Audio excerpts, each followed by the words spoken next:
kapan nyala api itu menjadi tanggung jawabmu untuk dijaga? Siapa yang mengajarimu bahwa cahaya di dalam dirimu akan padam begitu tanganmu terlalu lelah untuk melindunginya? Aku tidak pernah memintamu menjadi api itu sendiri. Aku hanya memintamu memegang lampunya. Dan sekarang, saat aku berbicara, aku ingin membawamu kembali ke tempat di mana cahaya itu sesungguhnya berasal. Selama ini, kamu percaya bahwa semuanya bergantung padamu. Awalnya, kamu tidak menjawabku. Kamu diam, seperti yang selalu kamu lakukan ketika seseorang bertanya bagaimana keadaanmu yang sebenarnya, lalu menunggu jawabannya. Tapi jika aku tinggal cukup lama di dekatmu, akhirnya kamu bercerita dalam kepingan-kepingan kecil. Kamu tidak pernah memutuskan bahwa nyala api itu adalah milikmu. Ia begitu saja menjadi milikmu. Satu musim, kamu menopang segalanya. Lalu musim berikutnya. Lalu satu rentang waktu yang panjang. Tidak ada orang lain yang mau menyalakan koreknya. Maka kamu belajar menjadi orang yang menjaga agar lampu tetap menyala. Di rumah, di keluarga, di imanmu yang makin menipis. Kamu mengakui bahwa kamu lelah. Lelah yang tidak bisa dijangkau oleh tidur. Dan aku mendengar lebih banyak hal dalam pengakuan kecil yang retak itu daripada dalam doa-doamu yang paling gagah berani. Perhatikan apa yang baru saja kamu lakukan, bahkan dalam imajinasimu. Kamu lebih dulu meraih penjelasan sebelum meraih penghiburan. Kamu menceritakan padaku bagaimana tanggung jawab itu jatuh ke pundakmu, seolah aku perlu diyakinkan bahwa itu adil. Kamu selalu melakukan itu kepada semua orang. Kamu menjelaskan beratnya beban sebelum kamu mengakui bahwa beban itu memang berat. Tapi aku tidak memintamu membenarkan muatan yang kamu pikul. Aku bertanya sesuatu yang lebih sederhana. Kamu hampir melewatkannya di balik semua alasan itu. Aku bertanya, kapan cahaya itu menjadi tanggung jawabmu untuk dijaga? Dan jawaban paling jujurmu adalah bahwa kamu tidak ingat kapan itu bukan tanggung jawabmu. Itu bukan beban yang kecil. Itu adalah seluruh cara hidupmu. Sesuatu yang kamu pelajari begitu dini hingga kamu mengiranya adalah kepribadianmu. Dan inilah yang akan aku katakan selanjutnya jika kamu mengizinkanku. Aku tidak kecewa dengan jawaban itu. Ada orang-orang yang menyerahkan kekuatan mereka kepadaku lalu menunggu tepuk tangan. Kamu bukan salah satu dari mereka. Kamu menyerahkan padaku seumur hidup yang dihabiskan untuk menopang segalanya. Lalu kamu meminta maaf karena lelah di ujungnya. Itu memberitahuku hampir segalanya tentang hati yang kamu bawa. Itu juga memberitahuku bahwa jauh di dalam dirimu, di tempat yang jarang kamu lihat, kamu percaya bahwa yang aku inginkan darimu adalah agar kamu terlihat mengesankan. Bahwa kedekatanku adalah sesuatu yang harus kamu raih. Dengan seberapa banyak yang bisa kamu pikul tanpa pernah memperlihatkannya. Tidak pernah begitu. Aku, Handius Lonto, ingin kamu cukup dekat untuk dipenuhi. Selama bertahun-tahun kamu menguras dirimu sendiri, berjuang keras untuk mendapatkan sesuatu yang sudah sejak dulu aku ulurkan kepadamu secara cuma-cuma. Biar aku katakan kembali padamu dengan lembut supaya kamu tahu aku benar-benar mendengarkan. Kamu tidak sedang gagal. Kamu sedang membakar dirimu dengan bahan bakar yang salah. Ada perbedaan di antara kedua hal itu. Dan perbedaan itu akan lebih penting dari apapun yang aku katakan padamu hari ini. Orang yang lelah karena gagal perlu berusaha lebih keras. Lampu yang kehabisan minyak tidak perlu berusaha sama sekali. Ia butuh minyak, dan minyak itu tidak pernah seharusnya kamu produksi dari dirimu sendiri. Kamu pernah dipuji untuk hal yang salah, dan pujian itu meninggalkan luka yang nyata dan bertahan lama. Orang-orang menyebutmu kuat, yang sebagian besar mereka maksudkan adalah kamu tidak merepotkan. Kamu tidak pernah meminta apapun. Cahayamu tidak membutuhkan biaya apapun bagi mereka untuk bisa menghangatkan diri di sisinya. Maka, kamu belajar mendapatkan kasih sayang dengan semakin sedikit membutuhkan, hingga membutuhkan apapun terasa seperti sebuah aib kecil. Tentu saja, kamu tidak pernah belajar bagaimana caranya untuk diisi. Kamu membangun seluruh jati dirimu di atas menjadi orang yang menjaga agar orang lain tetap bercahaya. Tapi lampu yang hanya memberi dan tidak pernah diisi tidak menjadi sesuatu yang mengagumkan. Ia begitu saja padam, dan lampu yang sudah dingin tidak bisa memaksakan dirinya kembali menyala hanya dengan berusaha. Ia hanya bisa dibawa kembali dekat ke minyak dan ditahan di sana dengan sabar hingga nyalanya kembali dengan sendirinya. Aku melihatmu merawat cahaya itu. Aku tahu persis jam berapa malam kamu memeriksanya. Saat rumah akhirnya sunyi, pesan terakhir sudah dijawab, dan kamu berbaring mendengarkan apakah ada sesuatu yang akan salah berikutnya. Seperti seorang ibu yang menjaga nyala kecil untuk seorang anak yang sudah berbulan-bulan tidak menelepon. Aku lebih dekat dengan nyala itu daripada kamu. Ada semacam kelelahan yang telah belajar terlihat seperti kekuatan, dan ia bersembunyi dengan baik. Seorang pria yang sudah bertahun-tahun tidak membiarkan siapapun melihatnya goyah, membawanya tersembunyi di bahunya. Ia menyebutnya dapat diandalkan. Kamu menutupi momen-momen paling kosongmu dengan begitu mulus, hingga bahkan orang-orang yang mengasihimu sudah berhenti bertanya apakah kamu baik-baik saja.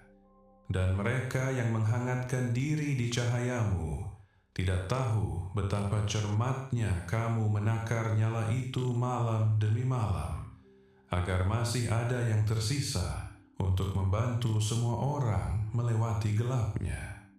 Ada yang di antara kamu sudah menjaga nyala imanmu tetap hidup lama setelah perasaan itu padam. Kamu masih datang, kamu masih membuka kitab, kamu masih menundukkan kepala di meja makan dan menggerakkan bibirmu mengucapkan kata-kata itu.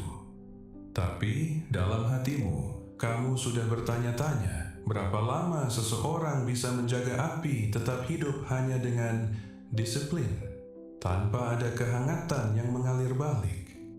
Dengarkan aku sebelum kamu memutuskan apapun tentang dirimu dari hal itu. Kenyataan bahwa kamu terus datang ke perapian yang dingin bukan bukti bahwa imanmu sudah mati. Itu adalah bukti betapa setianya kamu merawat lampu yang kamu yakin sudah padam, menunggu di antara abu untuk kehangatan yang tidak lagi bisa kamu rasakan. Aku melihat setiap pagi itu. Tidak satupun dari mereka yang sia-sia di mataku. Ada yang di antara kamu menjaga nyala itu tetap hidup dalam pekerjaan yang menyita segalanya, tapi hanya memberikan gaji dan sakit kepala sebagai balasannya. Ada yang menjaganya tetap menyala dalam pernikahan, di mana suatu saat di sepanjang tahun-tahun itu, kamu menjadi satu-satunya yang masih berusaha. Ada yang menjaganya tetap menyala untuk seluruh jemaat, seluruh keluarga, seluruh lingkaran orang-orang yang bersandar pada kemantapanmu. Lalu kamu pulang ke rumah dalam gelap dan tidak bisa menemukan saklar untuk ruanganmu sendiri. Aku telah duduk bersama kamu di ruangan gelap itu. Aku tidak sedang di atas sana menilai seberapa terang kamu berhasil bersinar untuk semua orang. Aku ada di bawah, dekat denganmu, menunggu kamu menyadari nyeri di pergelanganmu karena sudah terlalu lama memegang lampu itu setinggi mungkin, tanpa pernah sekalipun diizinkan untuk menurunkannya. Bayangkan sejenak sebuah lampu yang dibiarkan menyala di jendela. Mungkin kamu pernah melewatinya larut malam dan merasakan sesuatu melembut dalam dirimu tanpa tahu mengapa. Seseorang menyalakan lampu itu untuk orang yang belum pulang. Itu adalah tindakan kasih, sekaligus tindakan harapan. Dan jika kamu menatapnya cukup lama, juga tindakan kelelahan yang sunyi, karena seseorang tetap terjaga di baliknya. Jendelamu itulah dirimu. Kamu telah menjadi cahaya di jendela bagi begitu banyak orang, dan kamu lupa bahwa seharusnya ada juga seseorang yang menyalakan cahaya untukmu. Maka biar aku menjadi itu sekarang. Ada lampu yang menyala untukmu saat ini, di sebuah jendela yang tidak kamu rawat. Kamu bukan hanya orang yang berjaga, kamu juga orang yang dijaga. Tidak ada yang pernah duduk bersamamu dan mengatakan bahwa cahaya itu adalah tugasmu.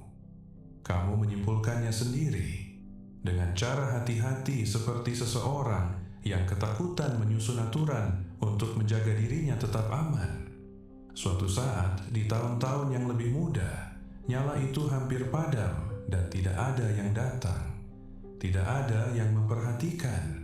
Tidak ada yang membawa apapun untukmu. Maka kamu memutuskan, tanpa pernah mengatakannya dalam kata-kata, bahwa kamu tidak akan pernah membiarkannya serendah itu lagi. Kamu menjadikan dirimu penjaganya. Kamu menjadikan usahamu sendiri sebagai bahan bakarnya. Itu adalah sesuatu yang masuk akal untuk dipercaya kembali ketika tidak ada pertolongan yang datang. Tapi aturan yang dibangun di masa-masa kelaparan tidak selalu mendengar kabar bahwa masa kelaparan itu akhirnya sudah berakhir. Dan aturan yang kamu bangun itu diam-diam telah menjadi satu-satunya beban terberat yang kamu bawa dari satu hari ke hari berikutnya. Letakkan tanganmu rata di pangkal tenggorokanmu, tepat di tempat sebuah kata pertama kali berkumpul, sebelum kamu memutuskan apakah aman untuk melepaskannya. Bukan untuk menekannya, hanya untuk merasakan betapa banyak yang kamu tahan di sana. Begitu banyak dari seluruh hidupmu yang penuh usaha itu tinggal di tempat sempit ini. Napas yang ditahan, keluhan yang ditelan, suara yang kamu buat tetap tenang ketika segalanya di baliknya berguncang. Aku tidak memintamu untuk tegar di hadapanku. Aku sudah tahu persis betapa goyahnya kamu di dalamnya. Dan aku ingin kamu memahami bahwa ini tidak pernah menjadi hal yang akan mengubah pikiranku tentang kamu. Maka biar aku uraikan perlahan-lahan sesuatu yang sudah kamu percayai selama bertahun-tahun tanpa pernah berani mengatakannya. Kamu telah membaca kelelahan dirimu sendiri sebagai sebuah vonis. Ketika nyala itu meredup, sebuah suara muncul di dalam dirimu dan berkata, "Kamu tidak cukup baik. Kamu memang tidak pernah benar-benar cukup. Dan sekarang, akhirnya semua orang akan melihatnya." Aku ingin kamu mendengar ini dengan jelas. Suara itu bukan suaraku. Di dalamnya ada kekhawatiran lamamu. Di dalamnya ada suara dari tahun-tahun yang lebih muda itu. Tapi tidak ada satupun dari hatiku di sana. Redupnya cahayamu tidak pernah menjadi hukuman yang dijatuhkan atasmu. Itu hanyalah sebuah lampu yang setia menceritakan kebenaran polos tentang betapa sedikit minyak yang tersisa. Perhatikan betapa cepatnya kamu mengubah fakta fisik menjadi fakta moral. Ketika ponselmu hampir habis dayanya, kamu tidak menuduhnya sebagai ponsel yang buruk. Kamu tidak tidur malam-malam bertanya-tanya apakah ia layak untuk diisi. Kamu cukup mencolokkannya karena kamu paham bahwa kehabisan daya adalah hal yang terjadi pada sesuatu yang mengeluarkan cahaya dan melakukan pekerjaan. Tapi ketika kamu kehabisan daya, kamu mengadili dirimu sendiri. Kamu memperlakukan kekosongan itu sebagai bukti adanya cacat yang tertanam dalam dirimu. Itu bukan bukti apapun, kecuali bahwa kamu hidup, bahwa kamu telah mencurahkan dirimu, bahwa tidak ada yang mencurahkan apapun kembali ke dalam dirimu terlalu lama. Kekosongan bukan cacat karakter. Kekosongan adalah indikator bahan bakar. Dan indikator yang hampir kosong tidak memintamu untuk merasa malu. Ia memintamu untuk diisi. Dan inilah yang dilakukan rasa malu secara begitu diam-diam namun kejam. Ia menjauhkanmu dari satu-satunya hal yang sebenarnya akan membantu. Ketika kamu percaya bahwa kekosonganmu adalah vonis atasmu, kamu menyembunyikannya. Kamu meredupkan dirimu di hadapanku, sama seperti kamu meredupkan dirimu di hadapan semua orang. Datang dalam keadaan tersusun rapi, mengelola ekspresimu, menawarkanku versi yang bersih alih-alih yang sesungguhnya. Tapi aku bukan minyak untuk orang yang kamu pura-purakan. Aku adalah minyak untuk orang yang benar-benar hampir kehabisan. Kamu tidak bisa diisi saat sedang memakai topeng, saat kamu berhenti berpura-pura utuh dan membiarkanku melihat sumbu yang hampir habis terbakar. Itu bukan saat kamu kehilangan aku. Itulah saat minyak akhirnya menemukan tempatnya untuk mengalir masuk. Inilah yang paling ingin aku perlihatkan padamu, dan itu begitu sederhana hingga kamu sudah melewatinya ribuan kali. Sumbu tidak menghasilkan cahaya. Duduklah sejenak dengan pemikiran itu, karena ia diam-diam mengurai seluruh cara hidupmu selama ini. Sumbu tidak memaksakan dirinya menjadi nyala dengan kehendak keras. Sumbu tidak memiliki api sendiri untuk dipanggil. Sumbu hanya tinggal dekat dengan minyak, dan minyaklah yang menghidupi pembakaran itu. Selama bertahun-tahun ini, kamu meminta sumbumu untuk menjadi seluruh lampu sekaligus. Kamu menuntut agar usahamu sendiri menjadi bahan bakar, api, dan nyala semua sekaligus. Tidak heran kamu merasa hangus sampai ke seratnya. Sumbu yang diminta membakar tanpa minyak di bawahnya tidak menghasilkan lebih banyak cahaya. Ia hanya mengarang dirinya sendiri mendekati kehancuran semakin cepat dan menyebut asapnya sebagai kegagalan pribadi. Dan perhatikan untuk apa sumbu itu sebenarnya ada. Bukan untuk terlihat mengesankan. Bukan untuk membuktikan berapa banyak panas yang bisa ia tahan.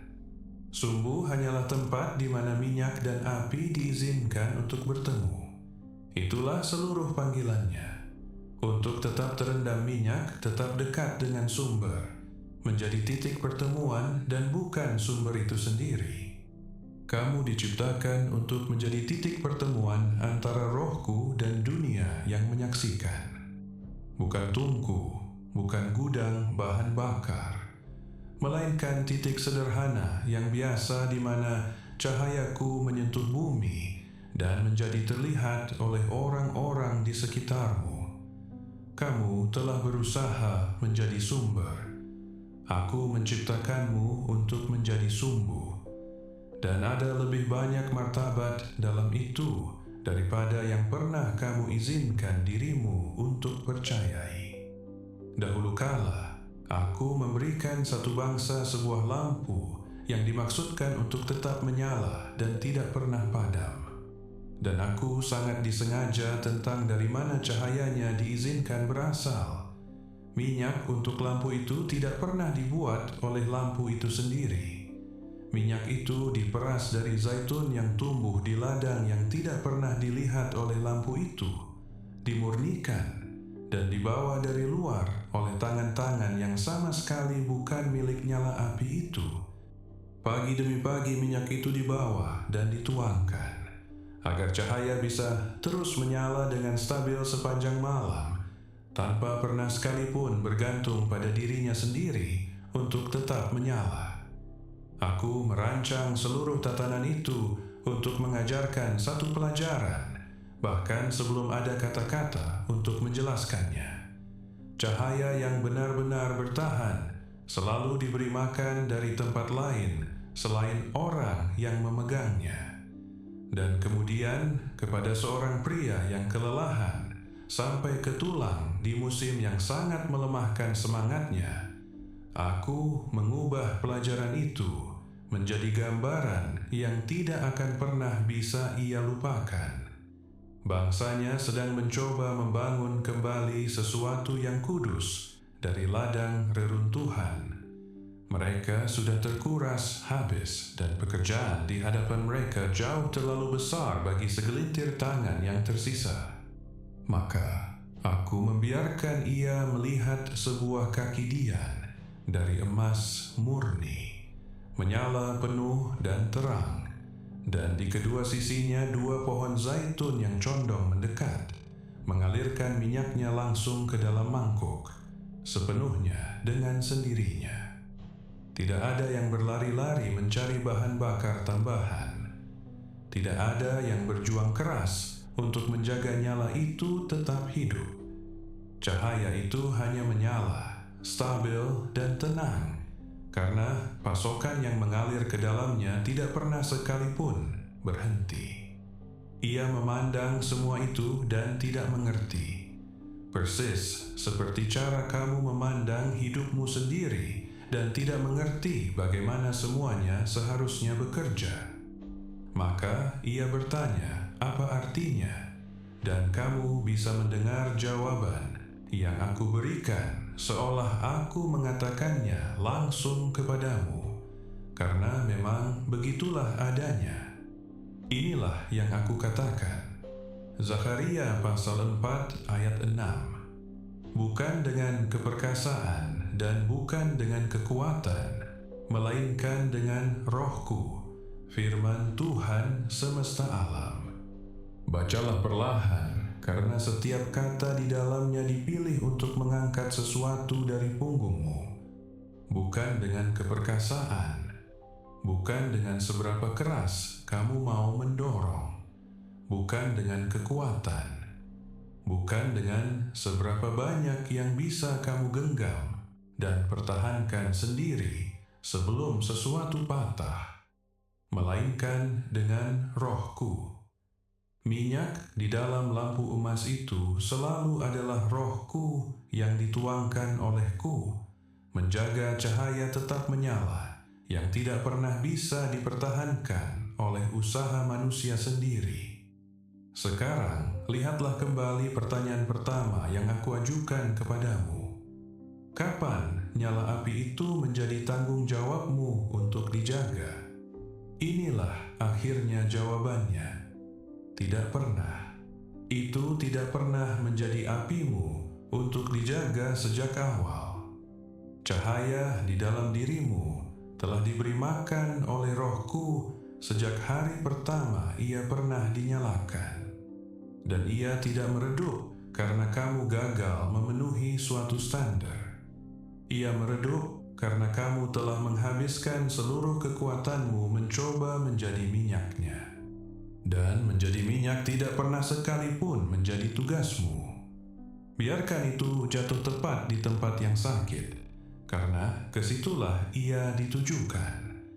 Setiap kali kamu mendorong dirimu lebih keras untuk menjaga cahaya tetap menyala, kamu sedang mengerjakan tugasku dengan tanganmu yang kosong dan membakar tanganmu dalam prosesnya. Kamu mengira kelelahan itu berarti kamu buruk. Buruk dalam menjadi lampu. Kelelahan itu hanya pernah berarti bahwa kamu sedang melakukan hal yang mustahil. Mencoba menyediakan api yang sejak awal dirancang untuk disediakan oleh seseorang yang lebih kuat darimu. Kamu tidak buruk dalam hal ini. Kamu hanya telah mengerjakan peran yang tidak pernah menjadi milikmu. Kamu telah gagal di dalamnya dengan setia selama bertahun-tahun, dan aku di sini untuk mengambilnya kembali. Maka biar aku berikan kamu cara untuk meletakkan itu. Bukan sekaligus, hanya satu langkah jujur dalam satu waktu. Cara orang yang lelah benar-benar berubah. Langkah pertama hanyalah mempercayainya, belum perlu merasakannya. Perasaan datang jauh kemudian. Ia datang sesuai jadwalnya sendiri. Cukup biarkan itu menjadi kebenaran sebelum terasa benar. Nyala api itu bukan milikmu untuk kamu buat. Minyak itu milikku untuk aku sediakan. Kamu bisa mempercayai itu seperti kamu mempercayai bahwa matahari akan terbit sementara di luar masih gelap gulita. Dengan tenang, mendahului buktinya, sebelum ada satu garis cahaya pun di cakrawala untuk mengonfirmasinya. Iman hampir selalu adalah sesuatu yang kamu pegang dalam gelap sejenak sebelum kamu diberi apapun untuk dilihat. Langkah kedua adalah membiarkannya keluar dari mulutmu. Di suatu tempat di mana kamu sendirian, di dalam mobil yang diparkir, di dapur pada jam yang ganjil, di tepi tempat tidur yang tidak ada orang lain yang duduk di sana. Ucapkan satu kalimat sederhana ke dalam kesunyian, cukup pelan sehingga hanya kamu dan aku yang akan pernah mendengarnya. Aku bukan apinya. Ucapkan sekali tanpa membuatnya terdengar berani atau penuh tekad. Sesuatu yang nyata terjadi ketika sesuatu yang benar berjalan dari jauh di dalam dadamu, naik melewati tempat sempit yang terjaga ketat di tenggorokanmu, dan keluar ke udara terbuka. Ia berhenti hanya menjadi pikiran yang bisa kamu bantah kembali. Ia menjadi sesuatu yang benar-benar telah kamu katakan. Dan sesuatu yang telah kamu katakan jauh lebih sulit untuk tidak kamu ketahui. Dan jika ada nama untuk satu hal yang telah kamu coba jaga nyalanya sepenuhnya dengan kekuatanmu sendiri, seseorang, sebuah pernikahan, sebuah panggilan, sebuah versi imanmu yang rapuh, kamu bisa meletakkan kata itu di kolom komentar. Bukan untuk membuktikan apapun kepadaku dan bukan untuk dibaca orang lain. Hanya agar ia diucapkan sekali di luar tembok kepalamu sendiri, di mana kamu akhirnya bisa menatapnya langsung dan mulai menyerahkannya. Alih-alih mendekapnya ke dadamu seperti sesuatu yang akan lenyap begitu kamu melonggarkan cengkeramanmu. Hembuskan napas perlahan sekarang, dan biarkan napas itu keluar lebih lama dari yang kamu tarik masuk. Lebih lama dari yang terasa masuk akal. Kamu telah menahan banyak hal dalam waktu yang lama, dan sedikit dari itu boleh keluar bersama satu embusan napas itu. Saat udara mengosongkan dirimu, biarkan gagasan lama itu ikut terkuras. Gagasan bahwa jika kamu berhenti merawat nyala itu bahkan untuk sesaat, semuanya akan runtuh dalam kegelapan. Itu tidak akan terjadi. Minyak tidak berhenti mengalir hanya karena kamu akhirnya membiarkan lenganmu turun dan beristirahat. Langkah ketiga adalah yang paling kecil dari semuanya, dan dialah yang paling bertahan lama. Di suatu tempat, kamu akan menemukannya lagi. Di bagian dalam sampul buku, di samping tempat tidurmu. Di sudut halaman, di mana kamu menyimpan catatan-catatan pentingmu. Di selembar kertas kecil yang menempel di cermin yang hampir tidak pernah kamu perhatikan. Tulislah 3 kata di tempat kamu akan menemukannya. Bukan kekuatanku. Biarkan kata-kata itu duduk di sana sehingga versi dirimu yang kelelahan bisa tersandung padanya di pagi hari ketika kamu sudah melupakan semua ini. Dan kamu akan lupa. Semua orang lupa. Itu pun bukan kegagalan. Itu hanyalah artinya menjadi lampu, bukan matahari. Kamu tidak perlu mengingatnya dengan sempurna. Kamu hanya perlu terus-menerus melayang kembali ke arah minyak. Jangan berkecil hati karena betapa seringnya kamu harus kembali. Kamu mungkin kembali ke kebenaran yang sama 100 kali, dan setiap kali merasa seolah kamu baru mempelajarinya. Itu bukan tanda kamu lambat. Itu adalah bentuk dari setiap hal yang nyata. Roti dimakan setiap hari. Lampu diisi setiap hari. Kamu tidak pernah dimaksudkan untuk menerima satu persediaan besar yang akan cukup untuk sisa hidupmu dan membuatmu mandiri selamanya. Kamu dimaksudkan untuk diberi makan pagi demi pagi dalam sebuah ritme yang membuatmu tetap dekat denganku. Orang yang mandiri tidak pernah punya alasan untuk kembali, dan karena itu mereka tidak pernah sekalipun dipeluk. Tapi kamu yang harus terus-menerus kembali ke persediaan minyak yang sama lagi dan lagi. Kamu menerima kedekatanku setiap kali kamu melakukan perjalanan itu. Apa yang kamu habiskan hidupmu menyebutnya kelemahanmu adalah justru hal yang terus-menerus membawamu pulang kepadaku. Aku tidak akan menukar itu dalam dirimu dengan semua kekuatan yang tidak kenal lelah di dunia ini. Kebutuhanmu bukan cacat dalam dirimu. Ia adalah engsel tempat seluruh pintu kedekatanmu denganku berputar. Kepulangan itu bukan kegagalan. Kepulangan itulah hubungannya. Biar aku tinggalkan kamu dengan satu hal kecil yang benar-benar bisa kamu pegang minggu ini. Ketika kamu merasakan cahaya di dalam dirimu mulai bergetar dan meredup, dan kamu mungkin akan merasakannya. Tampaknya selalu terjadi pada jam yang sama. Cobalah untuk tidak langsung meraih usaha yang lebih keras. Cobalah meraihku. Cukup 1 kalimat. Bisa bahkan kurang dari 1 kalimat. Isi ini.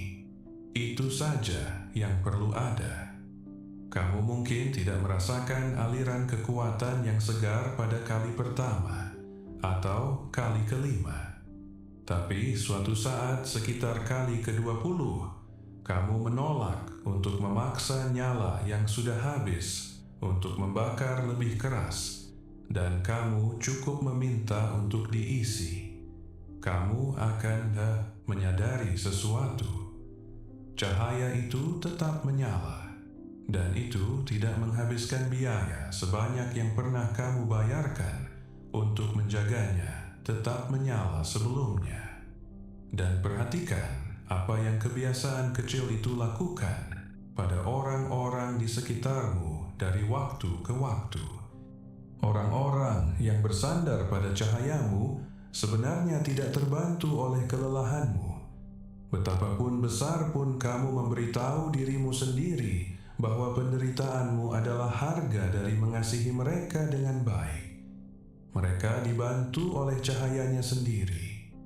Cahaya yang stabil, tidak tergesa-gesa, dan terus diberi makan melakukan lebih banyak bagi anak yang ketakutan, atau sahabat yang sedang berjuang dibandingkan cahaya yang terang, putus asa, dan hampir padam.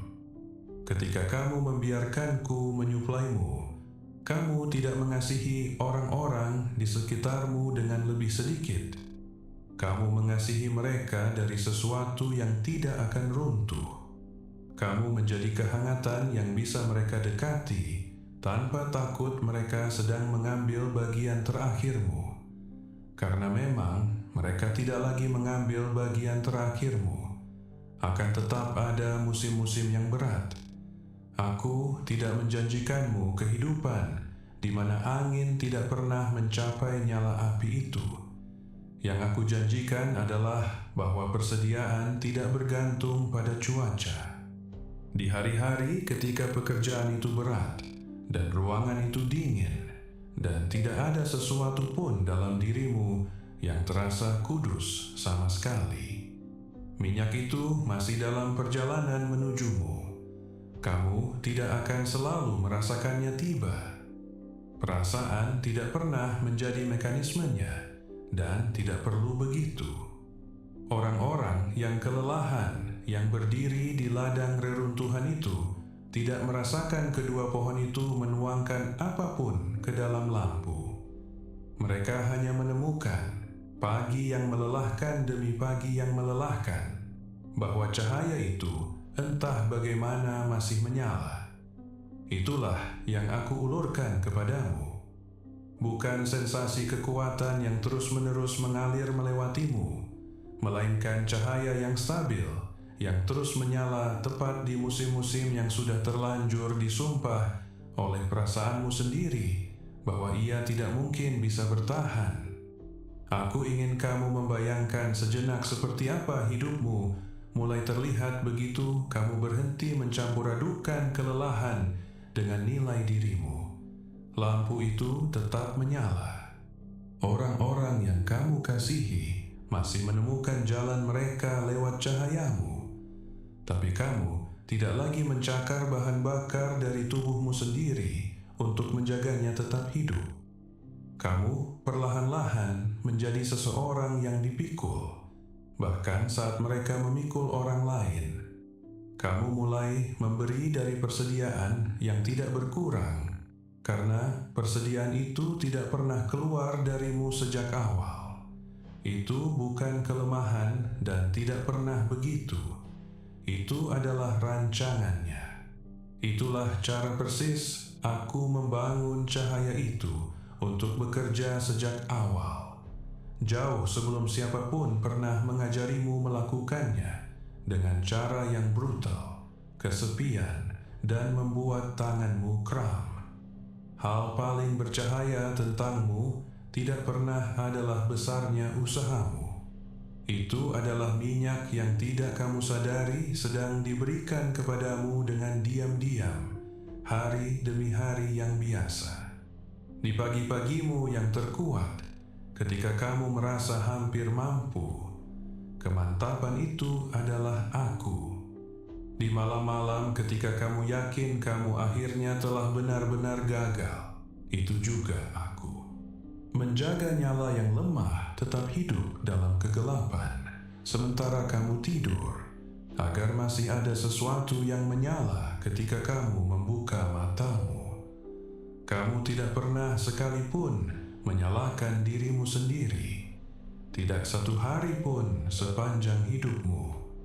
Dan kamu tidak akan kehabisan api pada bahan bakar yang tidak pernah kamu bawa sendirian.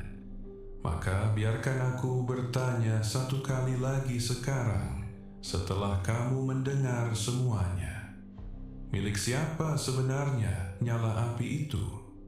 Dan kali ini aku rasa kamu tidak akan diam kepadaku. Kali ini aku rasa kamu akan menghembuskan napas terpanjang yang sudah kamu tahan selama bertahun-tahun, dan akhirnya memberitahuku kebenaran yang terlalu lelah untuk kamu raih di awal. Nyala api itu milikku. Api itu milikku. minyak itu milikku untuk diberikan, dan hanya milikmu untuk terus diterima. Dan ketika kamu akhirnya mengatakannya dalam urutan itu, cahaya yang dipegang, cahaya yang diberikan, cahaya yang diterima kembali, sesuatu yang dalam dari dirimu akhirnya meletakkan lampu itu. Lengan itu menurunkan rasa sakitnya dan membiarkan cahaya terus menyala tanpa cengkeraman putih pada gagangnya.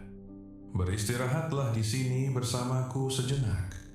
Tidak ada sesuatu pun yang benar-benar perlu kamu tahan sekarang. Nyala itu tidak membutuhkan ketakutanmu untuk tetap menyala. Tidak pernah. Akulah penjaga nyala yang tidak pernah seharusnya kamu pikul sendirian. Akulah minyak yang tidak pernah habis, persediaan yang tiba sebelum kamu selesai memintanya.